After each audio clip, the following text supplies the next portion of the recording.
time has come, ladies and gentlemen. Today we're celebrating a very special milestone. It's been one incredible year since we relaunched Jasiri and started this journey with you.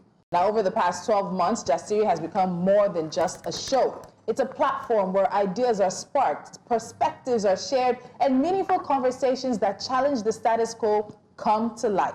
From groundbreaking interviews with change makers and thought leaders to the thought-provoking discussions that are shaping and reshaping narratives, Jasiri has been about you, our audience, our guests, and our team. This has been a journey. And in the past week, we have revisited unforgettable viral moments and conversations that have left an impact on us. We are 240 shows in and hundreds of more to go. We're celebrating a milestone of stories, voices, and impact, all of which speak to the very heart of Jasiri. Well, honestly, we've had such an amazing ride. Today's our 240th episode since the relaunch of Jasiri, and it just had to be a round number, 240. 240 connections with all types of guests and conversations right here on this table. Now, the really hot moments where Catherine almost pushed my face on national TV, or the really sweet moments when Tolu and Pekule dug into our archives and went to get our throwback pictures. I'll never forget that. And the time when Lolo cried on national television. I feel so bad she's not here. Nobody tell her, I miss her. We'll have to keep that to ourselves because when she comes back, I don't think anybody's going to be in the mood to be all lovey-dovey again. No, I don't think so because they say the reward for hard work is more hard work. Yeah, I've always heard that. So if she were here, she would have been like, I miss you too, you bitch. No, you didn't just say that on national TV. Well, it's all right. But you know, it's okay, so we will be having some special guests with us and special individuals. We have a fantastic special guest, anyway, standing by in the studio right now. I think we're all excited. We're all huge fans. Oh, you didn't? I was like, no, it didn't occur to me. Like, you know, when you come into the studio, you just want to come and prep and get ready. You know, Blessings and I usually come into the studio early on, like some other people. That's strutting, just fashionably late. I don't know who you're talking to. Let me pop my color. Please, we didn't mention any names. What do you want to say to this beauty? Haven't we earned the right just to do anyhow for one? No. And that's why I was sitting here calmly eating my food, and they took me out. They said my brand is the steak. Today, Jasiri is one. I can dive into this cake. You wanted to be eating bread and egg. I was. And from outside. And then the producer came out like, Blessings, what are you doing? Please let me live a little. It's 2025. I know. And you're in that zone where you just want to live a little. I know, but I need to be tamed. She needs to be tamed. You missed it. We were having the show yesterday, Judy Satin. And Aunties, I don't know who's giving her the Yoruba proverb. Please repeat. She entered. Another one. Please repeat. What did I say? I was so proud of myself. Like, I don't know where that came from. So I couldn't. The translation, there's a way. It's not a literal translation. The literal translation is it's fun and good to look at a mad person, but you don't want to have a mad person as a child. I just said it and I'm like, literal. How did I just say it? As it entered, I was so pleasantly surprised. So you have it in you. I do. This is your year. The Yoruba side was finally coming out. You don't mean it? Now I see that blood online, but it's in there somewhere. This cake is pristine. It leaves this set pristine. I'm trying not to stumble on the cake. How will you stumble? Have you not seen videos where someone is fasting and they accidentally just fall? No, but it would be nice to fall on this cake, though. Right? Yeah. Today is a day of doing anyhow. It's not a day of doing anyhow. Why can't we just... It's not a day of doing anything. I'm going to hold you guys. So we have a special guest who's waiting. I have videos for you guys from people who have been part of the show. Oh, we have some special programs. I know it's coming up, so I'm just teasing you guys to let you know. The very first person you're going to see, people are going to be like, are you? So I want to make sure we do like remix reactions and the video so that you can see reactions. And there's some. I don't want to talk too much. Because I am a planner and I planned it. But you know what? We have a lot of things to do today. We want to celebrate our friends, our guests, our audience, our team who has made 240-something shows, who have made 1 year of a relaunched Jasiri possible. We went through viral moments last week. We went through the shows and the conversations that left an impact on us, and it's a lot. But we couldn't have done any of it without you guys. But without further ado, we're going to take a quick break and bring in our guest, because our guest is celebrating with us as well. You're watching Jasiri on our 1 year very special anniversary. When we come back, we have a very special guest. Did you just say that? Yes, I did. Welcome back to a very special episode of Jasiri. Yes, we're all smiles today. Today we celebrate not just another day, but a milestone, our first anniversary. We're like mommies who are celebrating their child's first birthday. I should have done a card and code.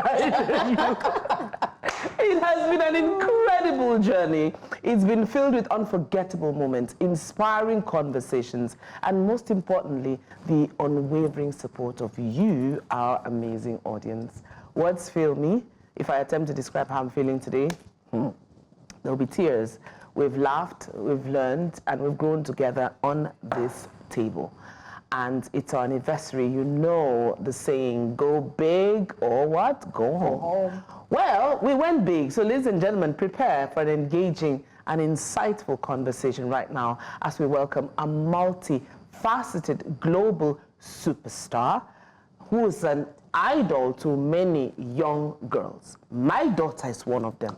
To our Jasiri table. Let's run a quick introduction of our guest. Well, I'm also one of them. Now, she was born on February 6, 1997 in Edo State, Nigeria. She's a graduate of International Relations from Covenant University, even though she seamlessly transitioned from academia to the entertainment industry. But I mean, she has an international audience, so we can still say she's in international relations, right? Now, our guest has carved a niche in the entertainment world with her unique and relatable skills. She began her comic journey with lip-sync videos and miming songs and quickly went viral for her versatility and ability to embody multiple characters so perfectly. You just have to love her.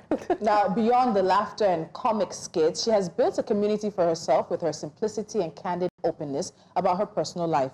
In 2021, she shared her experiences with Polycystic Ovary Syndrome, or PCOS, shedding light on the challenges she faced, including concerns about fertility.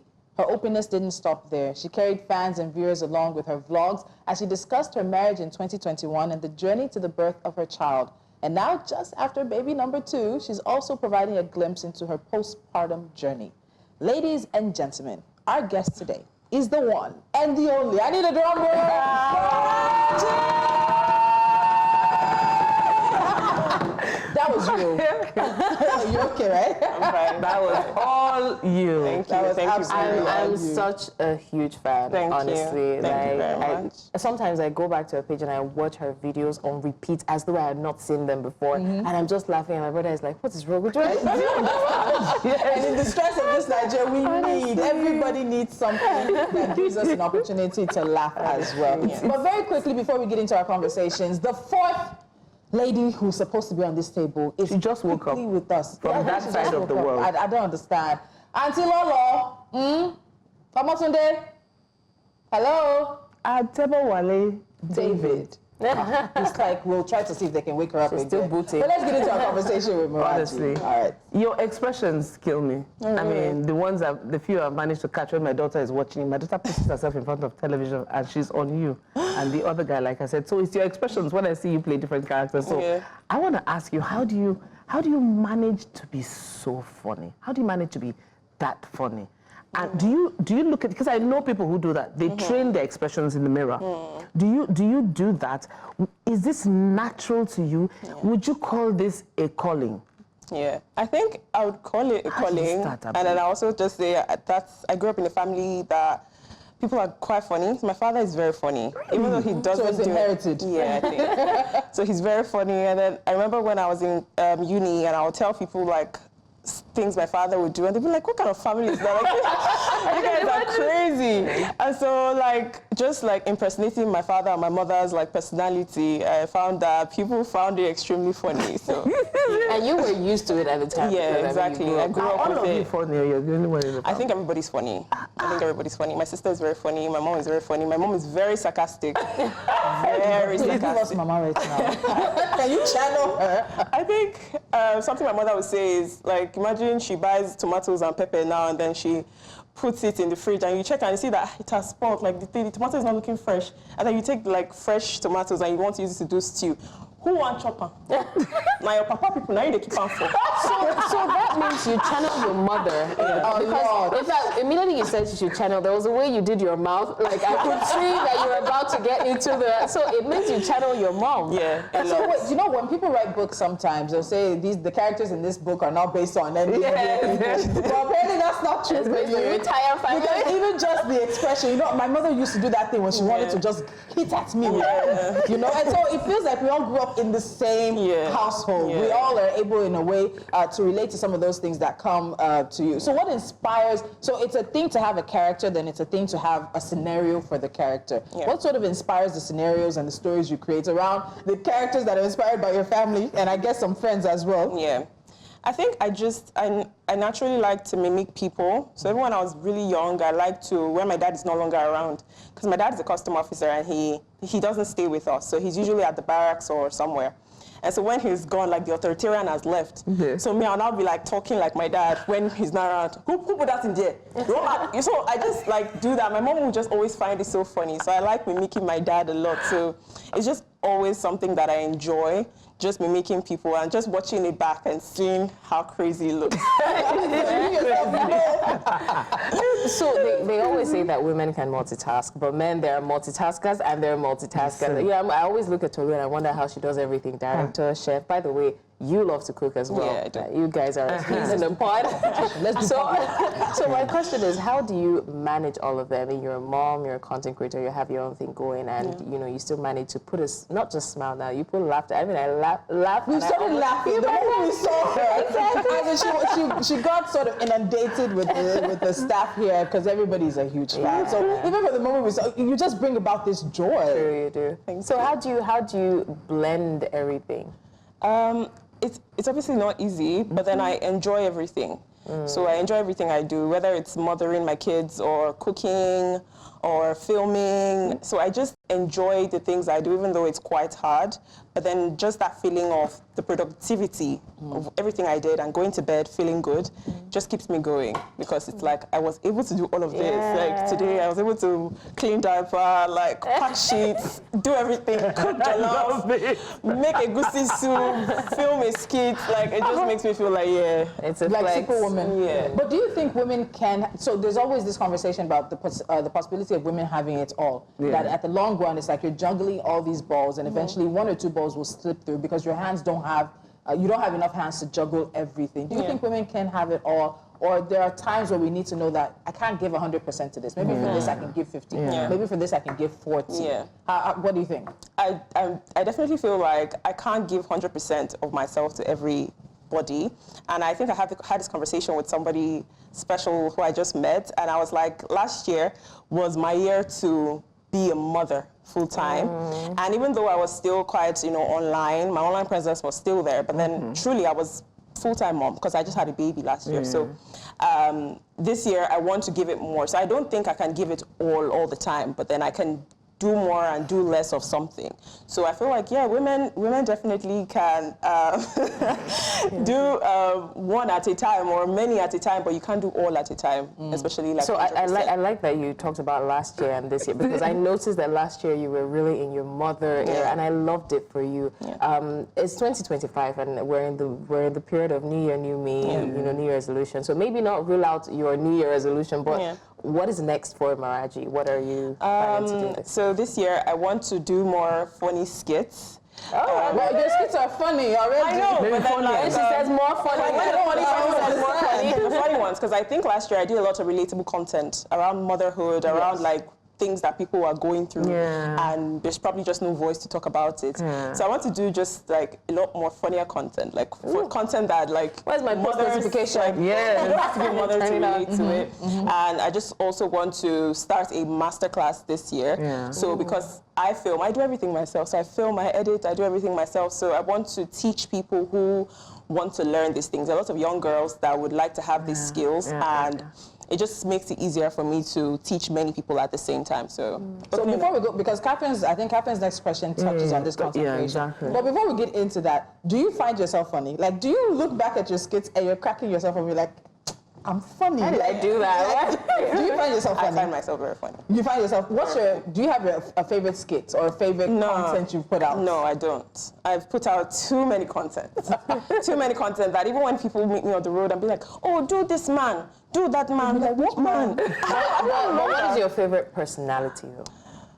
My mother. My mother character. I knew it because she nailed it so good. My mother character is probably my funniest because it's so easy for me. It's like very natural to me because I've You mimic your mom and now you're a mom. Yeah, exactly. You mimic your mom and now you're a mom. So what have you found particularly about motherhood that you now sort of give your mother more grace or you understand? I'll share my story. Yeah. Like Corey Day, I've told you guys, I remember when I was smaller, my mom would go, Uncle Similori, like you're getting into my head, you're distracting me. I didn't understand what she meant. The first day I told my daughter, I think she was like 5 or 6, I said, Auntie, shift, you're confusing me. And I had a light, I said, wow. I actually called my mom and said, Mommy, I'm sorry.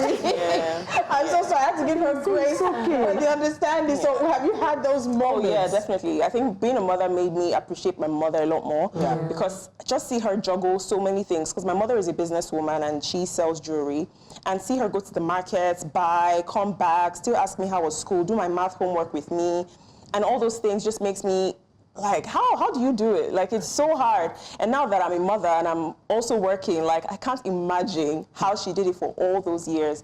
And it just makes me appreciate mothers a lot more. Like, prior to being a mother, just like, oh, what's there? You have kids, but still work. Like, still do what you have to do. But now it's like, when I see women that are working with children, I like hats off, like, because I know it's not easy, so yeah. It's a big one. Yeah. I see your expressions are a killer. I mean, when I watch how you play the different characters, I'm always like, how expressions smart. So you had a baby last year, congratulations, and your content changed, of course. There's so many, I'm just going to try and tailor the questions all together. Did you find your engagements shift as well? Did it grow along with that, or people just preferred the funnier side? Because you said this year you want to go back to doing funnier skits. Did people resonate a lot with that or engage more with that?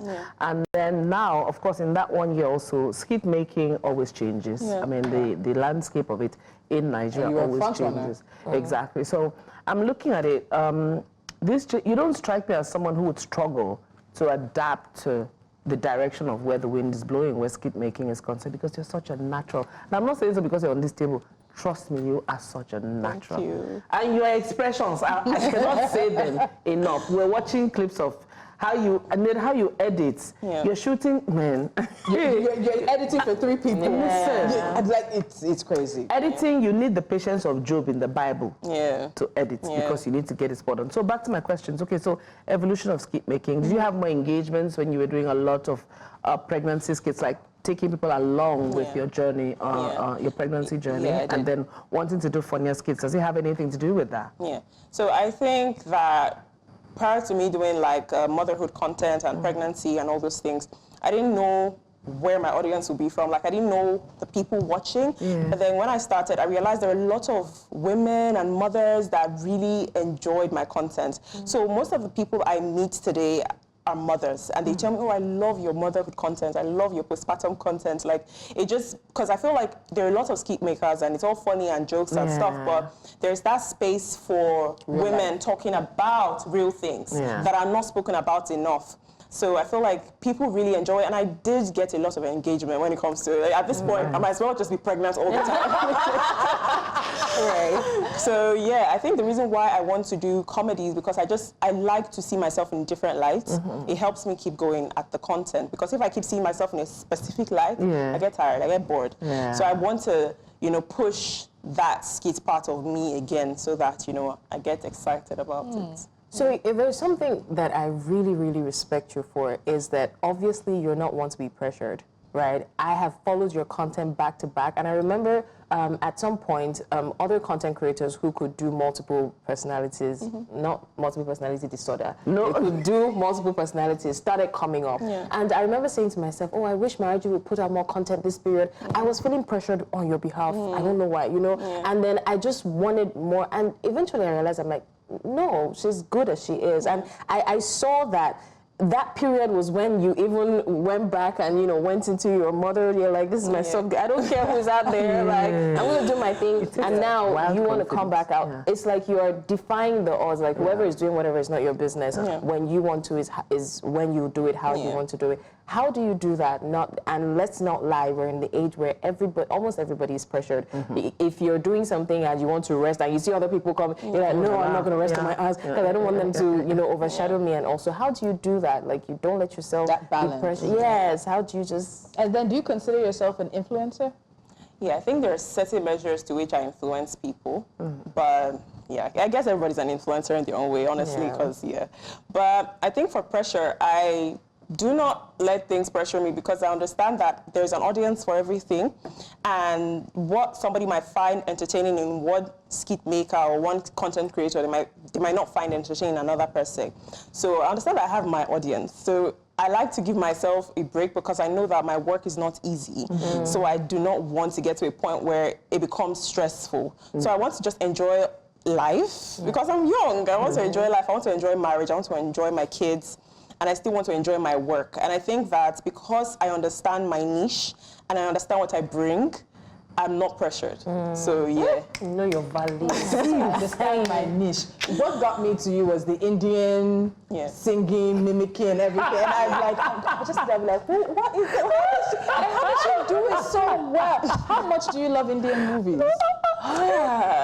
Funny enough, I say this a lot. I don't love Indian movies. Seriously? I just love India.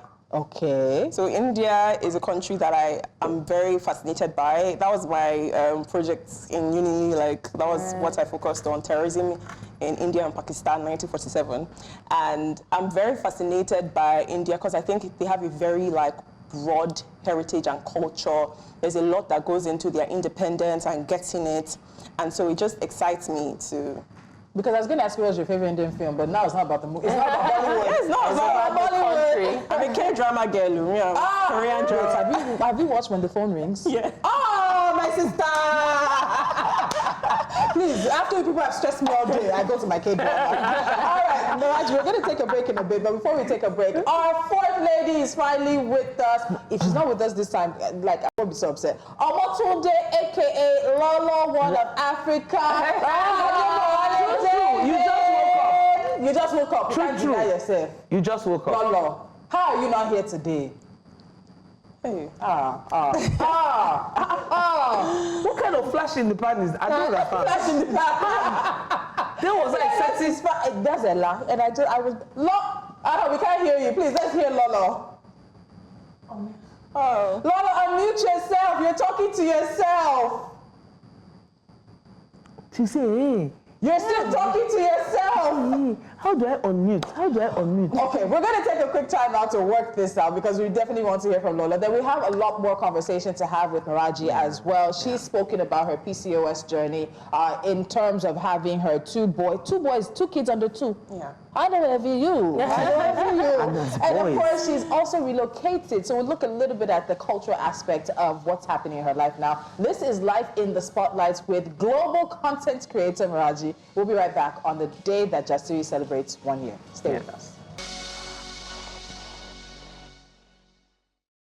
This is Jasiri on a very, very special January the 8th, 2025, 1 year after we relaunched the show. We say a very big thank you once again to everyone who has been part of the journey up till now. We have a special guest in the studio with us, content creator Maraji. She's been with us, taking us through her life in the spotlight.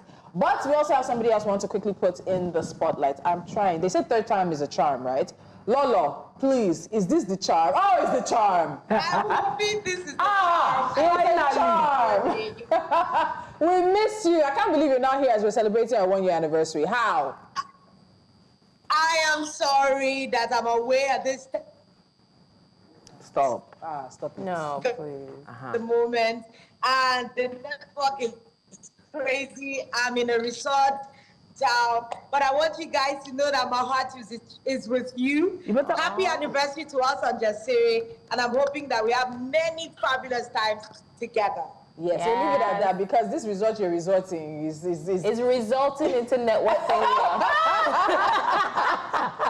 Lolo, we love you. We'll see you soon. Bye-bye. At the same time. All right, let's get back back to our conversation with Maraji. You've been very open, and I love that about your PCOS journey.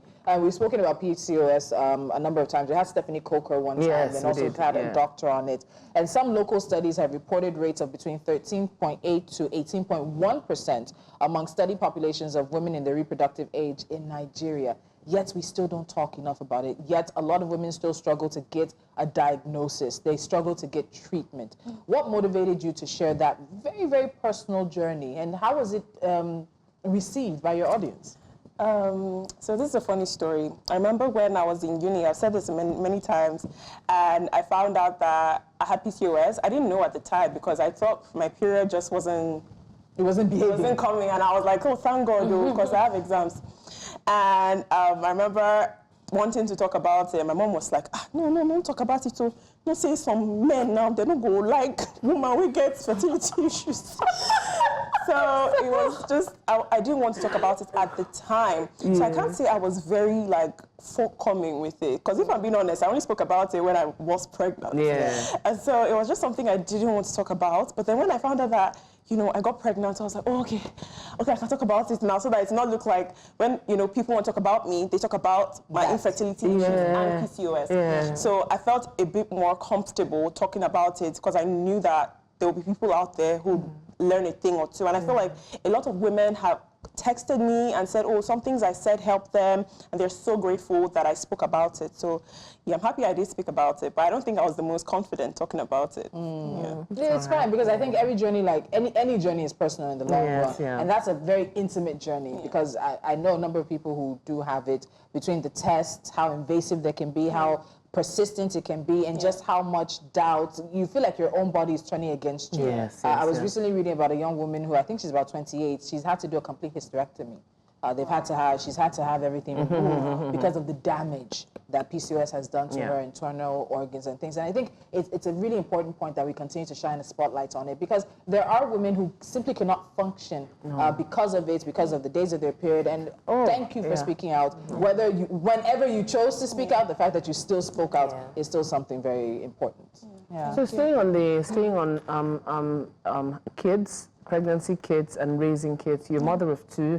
And there was a time you posted that you choose being pregnant over the next couple of months after birth, like postpartum. I know it's not easy for a lot of people. Fortunately, when I say fortunately, I didn't have that at all. So I'm thankful. But, you know, when you hear people's stories with PCOS and postpartum, it is real. A lot of people say, oh, you know, just strong your mind. You have very radical ways of dealing with it. Just strong your mind. Everything will be okay. Just need to toughen up. You're not a baby anymore. But how has it been for you postpartum? It's not been easy. It's not been, especially with my second. I thought since I'd had one already, I know what I'm to expect. I know how the sleepless nights work. But it came like this, because every child is different. The way one child handles life is very different from the way the other one handles. And it just really hit me like a storm. Like, I had help, you know, to help me with my child, but then it was just still so hard. Like, it was just so hard, you know. The baby is well fed. They're like, why are you crying? Why are you crying? Like, what do I do? It felt like I'd never done this before. And it's just a lot, because it feels like motherhood is something you should know as a woman. But then you realize that you actually just learn on the job. It's not something that you are born with. Like, oh, you're a woman now. You should know how to be a mother. So, yeah, it's not easy at all. It's not easy. See me nodding the most as if I had. Talking about sharing and societal acceptance, I'm glad that you mentioned that. We're talking about postpartum challenges and issues, and I remember Lolo mentioned that she had, you know, challenges when she gave birth to Ara. She said she wanted to talk. Yes, she always had the window. Those, you know, intrusive thoughts. And Tolu mentioned having a tear. Myself and Annie were really clueless, but we were in awe of the conversation. I just want to ask, because several times we have this, like you mentioned, a lot of people are scared to share because of, you know, what people will say, and there seems to be a contrast whether or not to share. And in this part of the world, we are extremists, because it's either we don't care at all that those situations exist, or we care too much. So when it comes to PCOS, for example, one of the reasons a lot of people are scared to share is because maybe the men in their lives may not understand, or may think they overly understand to the point that they're always a curse, you may never have children and things like that. How do you think that can be balanced? Because trust me, there's still women who are not willing to share. No matter all this motivational speech, it doesn't concern them. I'm not talking, that kind of thing. So how do you think that we can balance it? Because the more people talk about it, the more people know about it. I think it's personal for the woman in question if she wants to share or not, because we're in Nigeria, like, people will almost give you that name. Like, it's like, oh, that woman will not be born. Like, they will literally attach it to you. So it just helps if you don't want to share. And I think that PCOS is something that people just hear, but they don't even understand what it is. They don't know what it means. And a lot of men don't even understand the term. So I think that even doctors, like, I remember when I went to get my diagnosis, and she's like, this thing is new. What is new? PCOS. She said it's new. She said it's new, so she's like, if you too, you have it. And I'm like, okay, do I have it or not? She's like, I don't know, if you say you don't see your period, maybe you too, you have it. And just to show you how, like, just to show you how there's not a lot of information about it. I remember watching somebody's video, and she was talking about how she went to get her diagnosis. A lot of people in the comment section were like, how can I get my diagnosis? Where do I go to? What do I ask for? Because you can go to the hospital, and they will just tell you that, where did you get your diagnosis? Because they are not going to do diagnosis for you. So where are you getting your diagnosis from? And so I feel like it's going to take a really long way before we get to a place where there's a lot of education about it. But I think as for sharing it, I think that one is a personal choice, because if we're in a place where people accept, like, things and understand that this is not something you cost upon yourself, but this is just like a special occasion or special issue, then it'll be better. But in Nigeria, where people just see everything as spiritual, and you should have prayed more, you should pray more, you should do better, you should fast, and it will go. So I feel like, it's understandable that many people don't want to share about it. And it's sad. Man. Like, because letting people know that they're not alone. You know, even just changing terminologies, a PCOS survivor or PCOS warrior versus a PCOS victim. All of those things can encourage conversations. So you are a mother of 2 under 2, and they happen to be. Are you okay? I'm fine. Twice if you need help. And I know that's been very interesting for you. So let's talk a bit about motherhood and marriage. We spoke earlier about, like, giving our mothers grace, because we learned things from them from being mothers now. What have you learned about marriage? What have you learned about yourself in marriage? Are you as sweet and as nice as you like to think? Because sometimes I'm like, I'm blameless. Nah, this is this guy's fault. It's not me. I'll be rewriting the scene in my head. I think in marriage, I just learned that I was not patient. I'm not patient. I'm not as patient as I seem. So, God is helping us, but I know, like, my husband is trying. God is helping us. It's unraveling the layers of yourself. Marriage is very sweet. Marriage is very interesting. It's a learning curve about yourself and your partner. But just learning a lot about myself, and things that just trip, like little things, and I'm just, my mood don't change. I don't vex. Have you people thought about toilet seats up or down? No, we where haven't. You squeeze the toothpaste No, we from? haven't. So what are the petty fights? That thing. Massa. That toilet seat up or down, squeeze toothbrush. I think that I should be taking notes now. So that when I go on dates, I'll just be like, toilet seats up or down. Okay, down. I get it. How do you squeeze your toothpaste? Huh? They just go, you know, as just their hair. So as I was saying, they take it from the middle. Cold. I'm a 16-degree person. My husband is 20. I said, guy, we can't sleep in the same room. I need it chilly.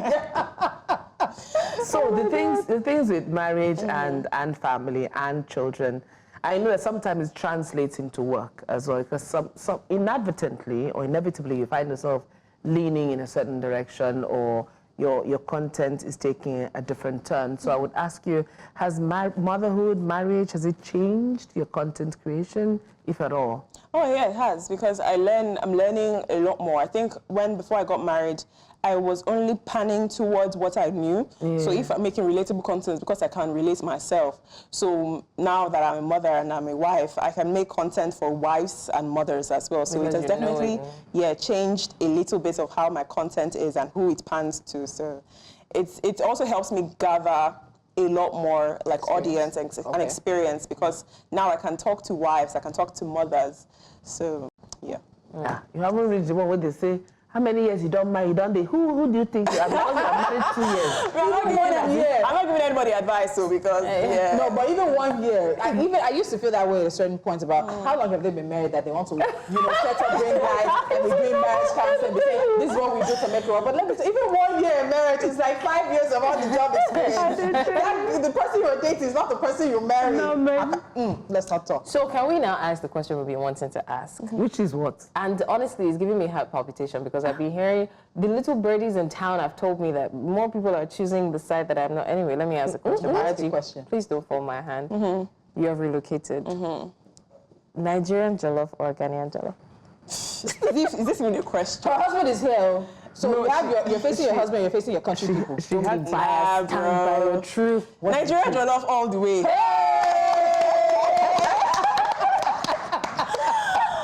Honest, I love Ghanaians, but Ghanaian jollof doesn't even stand.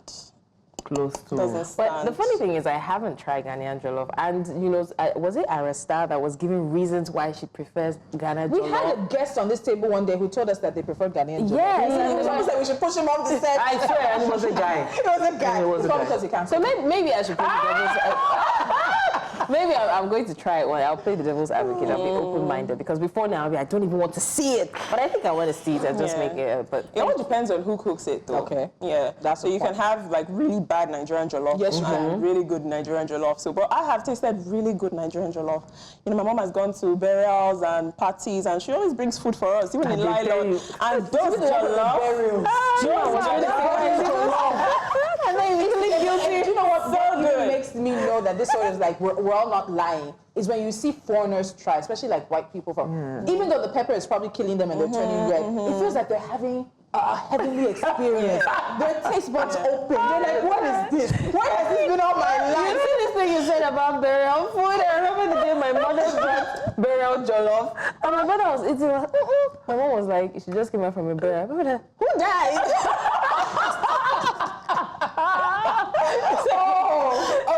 It's all right. It was so good. But okay, so you've relocated, you guys are based there. We have some friendly and sometimes not so friendly banter. Blessings says, Ghana's our younger brother, sibling rivalry kind of things. Yeah. But how alike are we? How different? Because it was really quite interesting for me yesterday watching the inauguration of the returned Ghanaian president. He was 12th president, now he's 14th. Very historic, actually.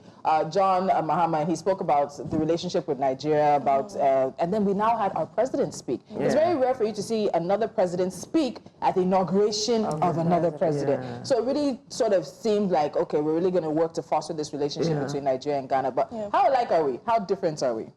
I think we're very different, but we're quite alike. So I think Ghanaians are very they're not hustlers. That's one thing you would notice when you get to Ghana. They're very slow-paced. And I like it because if you come from where they do gra-gra, you come somewhere that everybody's just calm. They're just, where are you going? Where are you rushing to? You stay in line. Yeah. Nobody's fighting. Yeah. I remember my sister came for Omugo to come and take care of my baby, and she went to my church. And she's like, nobody even hugged me. Nobody even say welcome to our church. Nobody. I said, sister, they know they do gra-gra for you. They know they do gra-gra for you. It's in Nigeria, you know where they're going to say, welcome, how are you? What's your name? Where are you coming? Ghanaians are just very calm people. They just chill. And I think that's something that really struck me when I got there because it's just very different from... How are you adjusting? How are you adjusting to that? Because we are a very hustle. Listen, we're always fighting. You are at the bus stop and nobody is rushing you. You are rushing yourself. Yeah. But you're in an environment where everybody is calm. You need to train yourself to be calm. Yeah. How much adjustments have you had to make to sort of drop the Nigerian characteristics a little? Yeah. I think I have made a couple of adjustments, especially when I'm talking to people. Ghanaians, when they are talking, they will say, "Oh, good morning, please," or "Please, do you have?" or "Sorry, please." They say "please" with everything. Nigerians do not know how to. We don't say. So when I'm talking to people now, it's like I just have to say please because I don't want to come off rude. Yeah. So I'm always like, please, do you have? Sorry, please, good morning. Sorry, please. I need to look at her husband a little bit. Charlie, how are you? He's laughing. I beg. Yeah. And I don't necessarily. Tears of complimentary in any way. All right. Maraji, we have one final question for you because we have a video and people are like, you know, we're celebrating today. I'm so happy you were the guest to come with us. It's been laughter, it's been fun. If you were not, do you consider yourself a comedian? But I say yes, you are. So I think. Okay, so if you're not a comedian or a content creator, what would you be doing? Your job. Ah, she wanted to take our jobs. You'd be good at it. Oh my God, she has a beautiful voice. You'd be good at it. You would be And she speaks so well. You know, we can still talk about that. We can still talk about it. We'll take that off air. As a journalist, you can also be a content creator. You know, you can do both. I was watching you guys when I sat down there and I was just like, I love this. Like, it's just so beautiful to watch, and I've gotten a lot of people tell me that I speak well. So like, it was just like, I wish I could do And she didn't miss a beat. Your job. Not my job, actually, but this job. It's all right. Your heart to just keep a beat.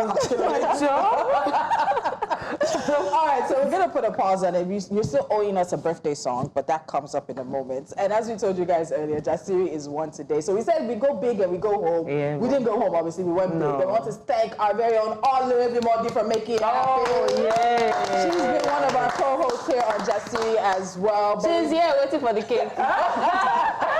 Well, we've been very honored to have a number of people grace our table over the past 1 year to share their stories, to share their work. And we put together something from those who've been part of Jasiri's journey in the past 1 year. Take a look.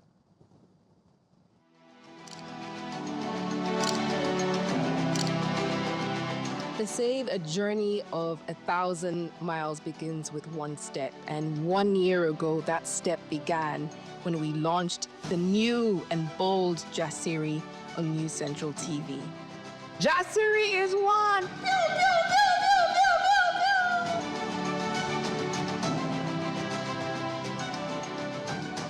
To the wonderful ladies of Jasiri, congratulations on your first birthday, your 1 year anniversary. Congratulations on a year of impactful storytelling and inspiring conversation. In the past 1 year, you have given us insights into your world. You ladies have stayed true to the meaning of Jasiri by telling bold, courageous, and hard-hitting stories that have sparked conversations within our society, platforming the voices of the voiceless. It was such a wonderful experience being part of the 1 year journey for Jasiri. I'm so glad to have been a part of the team.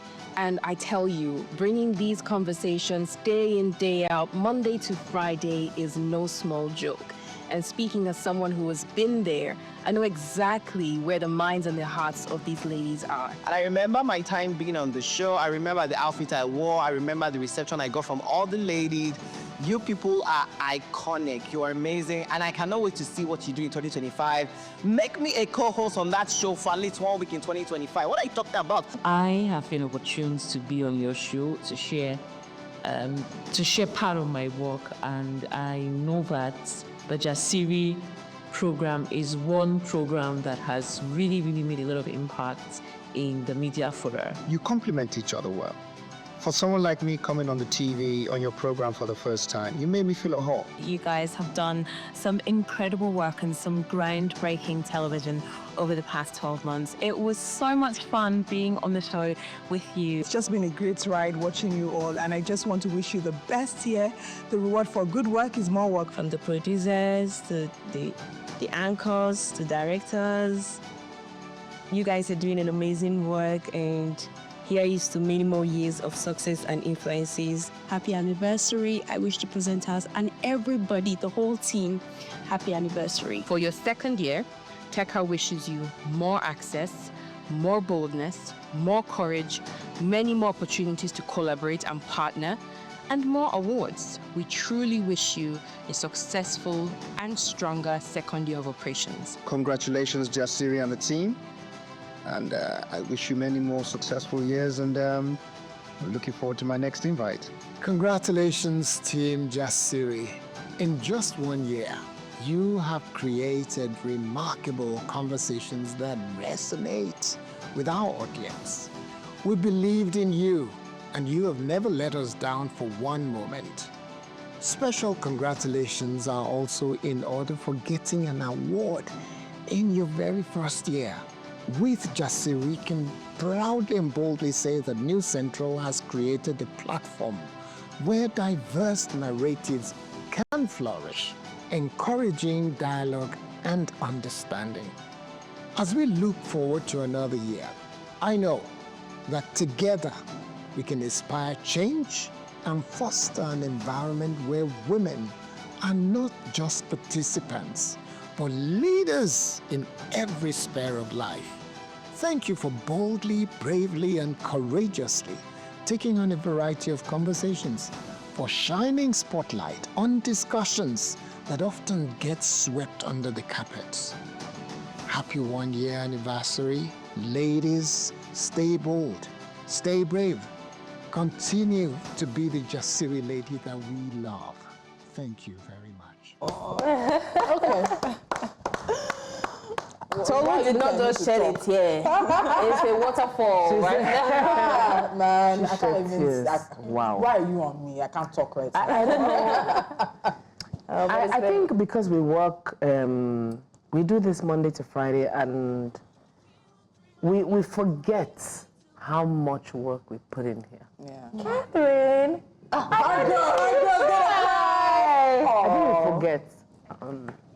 Wow. I'm the mature person here. I'm sorry. So, guys, you know, I think we forget the impact that we have in the show. But it's been a very beautiful journey, honestly. 1 year went by so fast. It did. And I'm so happy, you know, being on this team. It's been very seamless. You know, someone did say we complement each other well. And I mean, it's one of the best compliments, because having to do a show every day and then having to work with all these amazing women, it just makes it very easy for you. And then having her as the icing on our cake. So please, our happy birthday song. Happy birthday to you. Happy birthday to you. Happy birthday, happy birthday, happy birthday to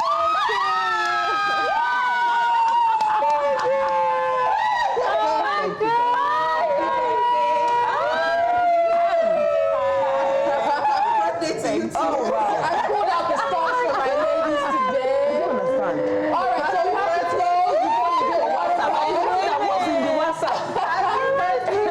to close before you get waterfalls on this set. So Catherine, you start the closing. This is our very first producer on the launch, Jasiri, and she has to be part of today. Catherine, take us away. So, and all of you want to come join. Join. Come on. Join. All right, guys. So this is a wrap on today's conversation with the incredible women of Jasiri. We'd like to say thank you to our guest, Maraji, from navigating marriage and relocation to embracing motherhood, tackling personal challenges. She's shown us the beauty of resilience, creativity, and authenticity. Her story is a testament to the power of staying true to yourself while embracing change. She is a true Jasiri woman. Thank you, and for reminding us to find humor and light in every situation. We cannot wait to see what the future holds for you guys. Definitely. Thank you for coming on the show. Well, thank you. That brings us to the end of this special episode of Jasiri as we celebrate 1 incredible year of impact, bold conversations, and the stories that matter.